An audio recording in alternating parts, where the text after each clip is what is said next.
जैसा कि कल हमने पाठ किया, मंथरा जो कैकेयी जी की दासी थी, जो कि शादी के समय ही पेश आई थी, वो कैकेयी जी को भड़का रही है और वो ये बोल रही है कि संतान तुम्हारी राजा, ये शर्त तुम्हारे ब्याह में थी। संतान तुम्हारी राजा हो, ये तुम्हारे ब्याह में शर्त थी। कैकेयी जी को बोले सो उस पर पाला पड़ता है, वह बात उसी उत्साह में थी। अब इस चालाकी को देखो, वे तुमसे बाजी लेते हैं। ननिहाल भरत को भेज दिया, राज राम को देते हैं बलिहारी। ऐसे उत्सव की जो न्योते देश देश में हो। मंथरा कैकेयी जी को बोल रही है कि जो है आपके जो शादी की ये शर्त थी कि आपकी संतान राजा होगी, उस पर पाला पड़ रहा है। जब अगर रामचंद्र जी का राज तिलक हो जाएगा। अब इस चालाकी को देखो, वे तुमसे बाजी लेते हैं। चालाकी देखो, तुमसे बाजी ले रहे हैं। भरत को ननिहाल भेज करके और राज राम को दे रहे हैं बलिहारी। ऐसे उत्सव की जो न्योते देश देश में हो। ऐसे उत्सव बलिहारी है जो देश देश में न्योता जा रहा है, जबकि एक पुत्र का राज तिलक हो रहा है और दो बेटे परदेश में हैं, अपने ननिहाल में है। रानी फिर कहने लगी, दुष्टा हो मौन कजिए करने के लिए तू होती है कौन। रानी कैकेयी जी जो है मंथरा से कह रही हैं कि ये दुष्टा तू मौन हो जा, कजिया मत पढ़ यहाँ पे है। मुझे भरत और राम एक ही दरख्त की शाखें हैं। मेरे लिए राम और भरत एक ही हैं और एक ही दरख्त की शाखें हैं, मतलब एक ही पेड़ की दो शाखाएं। मुझ चिड़िया के दो पंख हैं, यह दोनों मेरी दुआ के। मैं एक चिड़िया हूँ और ये दोनों राम और भरत मेरे पंख हैं और ये दोनों मेरी आँखें हैं। भरत राम से भी बढ़कर, राम भरत से बढ़कर, भरत राम से बढ़ कर के हैं और राम भरत से बढ़ कर के हैं। अगर भरत है मेरा नूरे जल तो राम है मेरा लखते जिगर। अगर भरत मेरी आँखों का तारा है तो राम मेरे जिगर का टुकड़ा है। एक है तन और पाँव दो, एक देह दो हाथ हो, जैसे बादाम में दो गिरियाँ एक साथ। जैसे एक तन में दो पाँव रहते हैं, एक देह में दो हाथ रहते हैं, जैसे एक बादाम के अंदर से दो गिरियाँ निकलती हैं। मेरे दोनों प्राणधा भरत और राम हैं। यदि भरत नैन तारा है तो राम प्राण प्यारा है। ये दोनों ही मेरे प्राण के आधार हैं, भरत और राम। और अगर भरत जो है आँखों का तारा है तो राम हमारा प्राण प्यारा है। एक देह एक खून, एक अंश एक जल। दोनों ही एक देह हैं, एक ही खून है, एक अंश है, एक ही जल है। दो कमल विमल प्रबल अटल अचल। प्रियदासी फल है दो एक डार, मेरे दोनों प्राणधार। दोनों जो है दो कमल हैं, प्रबल है, अटल है, अचल है। हे दासी, दोनों दो एक ही डाल के दो फल हैं और ये दोनों ही राम और भरत मेरे प्राण के आधार हैं। मैं किसी एक के बिना जीवित नहीं रह सकती। दासी बोली, किस लिए होती हो दिलगीर, नहीं करते हैं बदी फूट गई तकदीर। क्या गरज पड़ी ऐसी मेरी जो अपना मुंह निचवाऊंगी। दोनों में कोई राजा हो मैं तो दासी ही कहूँगी। दासी मंथरा बोलती है कि इतना ज़्यादा तुम दिलगीर क्यों हो, दिल से क्यों बोली, गुस्सा क्यों कर रही हो। नहीं करते हैं बदी फूट गई तकदीर, मैं तो तुम्हारी भलाई के लिए कर रहा हूँ। मेरी तकदीर फूट गई जो तुम मेरे ऊपर इतना नाराज़ हो रही हो। क्या गरज पड़ी ऐसी मेरी जो अपना मुँह निचवाऊँगी। मेरी क्या गरज पड़ी है जो मैं अपना मुँह निचवाऊँगी। जो है भरत या राम में कोई राजा हो उससे मुझे क्या फ़र्क पड़ता है। मैं तो दासी हूँ, दासी कहलाऊँगी आगे भी। मैंने तो शर्त अदा कर दी, अब तक तलक नमक जो खाया था, इसलिए मोहब्बत हुई मुझे शिवभरत को गोद खिलाया था। मैंने तो अपनी शर्त अदा कर दी, अपना हक कर दिया। जो तुम्हारा नमक खाया है मैंने आज तक, इसलिए मुझे तुमसे मोहब्बत है। और मैंने भरत जी को गोद में खिलाया। श्री भरत लिखा हुआ है, मैं भरत जी को गोद में खिलाया है। रानी जी जरा गौर करिए, देखिए बात शशपंज की है। तुम घर में अपने जिच हुई क्या नई चाल शतरंज की है। तुम खुशी के घोड़े पर सवार शह दे दी, वहाँ प्यादा ने है वजीर भी उस तरफ मिले, रुख फेर लिया है राजा ने। जो है मंथरा जो दासी है कैकेयी की, वो कैकेयी को भड़का के कह रही है इस बात पे जरा गौर करिए। मैं सशपथ ये बात कह रही हूँ तुम अपने घर में तुमको कुछ अलग थलग कर दिया गया है, तुमको पढ़ा लिखा दिया गया है, और ये नई चाल शतरंज की है। तुम खुश हो, किसी घोड़े पे सवार हो, इससे उनको अर्शा मिली है। और सभी वजीर मंत्री जो है उस तरफ राम की तरफ मिलकर राजा के पक्ष में राम को राजा बनाने के लिए राजा दशरथ से मिल गए हैं, और तुम्हारी तरफ से अपना मुंह राजा दशरथ ने फेर लिया है। राज तिलक का जश्न नहीं, कुश्ती लड़ने का दंगल है। इस ओर तुम निकली हो, उस ओर अनेकों का बल है। इस समय राज तिलक का जो तुम जश्न मना रही हो, ये तुम्हारी बेवकूफ़ी है, ये दंगल है, ये कुश्ती है। एक तरफ जो है राजा दशरथ, राम और कौशल्या और सभी मंत्री दरबारी मिले हुए हैं, एक तरफ तुम अकेली हो, और इस ओर तुम निकली हो, उस ओर अनेकों का बल है। रानी जी सुनो तुम्हारी और कौशल्या जी की बाजी, अब देखें कौन विजय पाए, किससे यह लक्ष्मी राजी। हे रानी है कैकेयी सुनो, ये तुम्हारी और कौशल्या के जो है चौसर का चेस का खेल चल रहा है। अब देखें इसमें कौन जीत पाता है। चेस है, चौसर मतलब चेस बाजी चल रही है, देखते हैं इसमें विजय कौन पाता है। और किससे लक्ष्मी राजी जो है, माता लक्ष्मी किससे राजी है। यदि तुम यह बाजी हार गई तो भरत हो उदासी की तरह, मानेगी तुमको कौशल्या खिदमत गुजार दासी की तरह। यदि तुम ये बाजी हार गई तो भरत के दिल में उदासी छा जाएगी, और तुमको कौशल्या अपनी खिदमत गुजार दासी की तरह मानेगी। धिक्कार है ऐसे जीने पर क्यों पड़ा अब अक्ल पर पत्थर, दुनिया में जब आबरू नहीं तो डूब के मरना बेहतर है। और मंत्रा कैकेयी को भड़का के बोल रही है कि ऐसे जीने पर धिक्कार है जो तुम्हारे अक्ल पे पत्थर पड़ गया है, और कौशल्या तुम्हें अपनी दासी बना लेगी। और ऐसे जीने पर धिक्कार है जहाँ इज्जत न हो, इससे बढ़िया डूब के मरना है। काम कर गई अंत को नागिन की फुंकार, लगी कांपने कैकेयी आने लगा खुमार। और ये सुन करके और मंत्रा का ऐसा कहने पर, भड़काने पर मंत्रा की तरकीब काम कर गई, और कैकेयी को भी नागिन की तरफ पाने में मजबूर कर दी। लगी कांपने कैकेयी आने लगा कुमार, और कांपने जो कैकेयी भी डर से या जो क्रोध से कांपने लग गई, और उसको खुमार आ गया माता कैकेयी को। बेशक जो जन विजन कराती है, जब प्रिया चरित्र दिखाती है, पल भर में मित्र को शत्रु करे और शत्रु को मित्र बनाती है।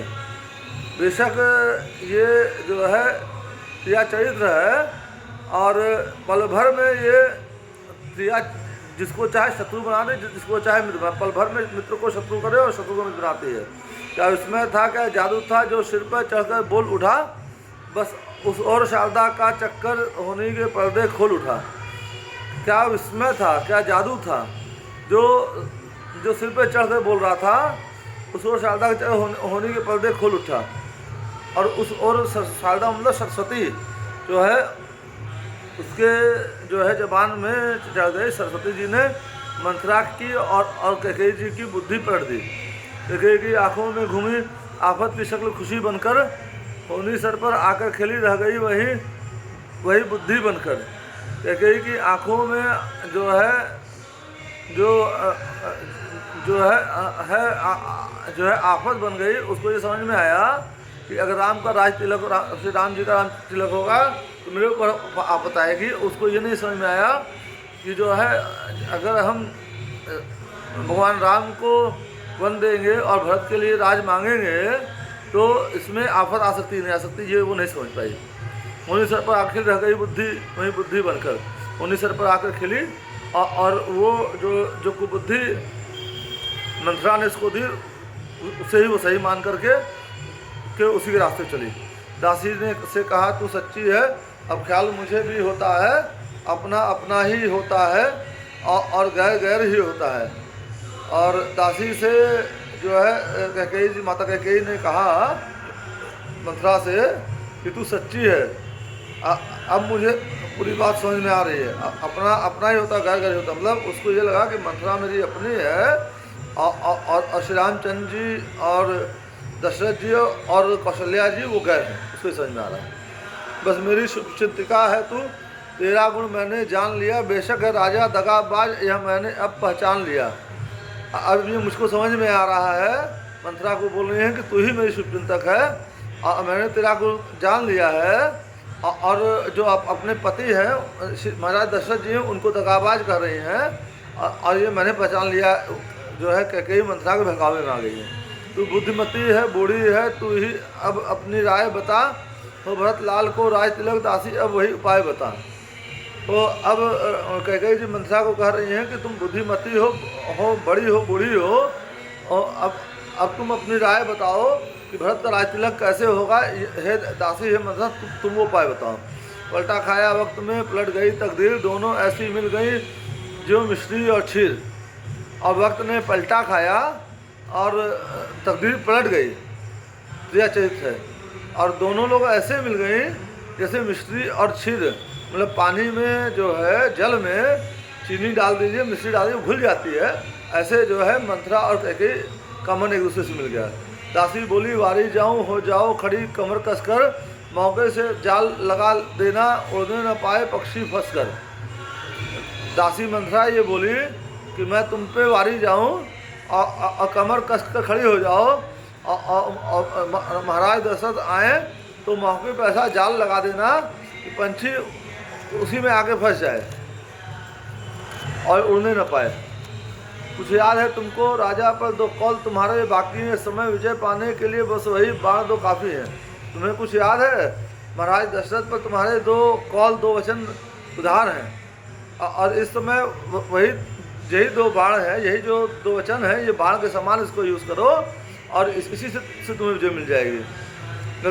अगर तुम्हें शिकार मारना हो धर रखो जहर बुझा करके, मौके से मार ही तो देना मृग की चौकड़ी भुला करके।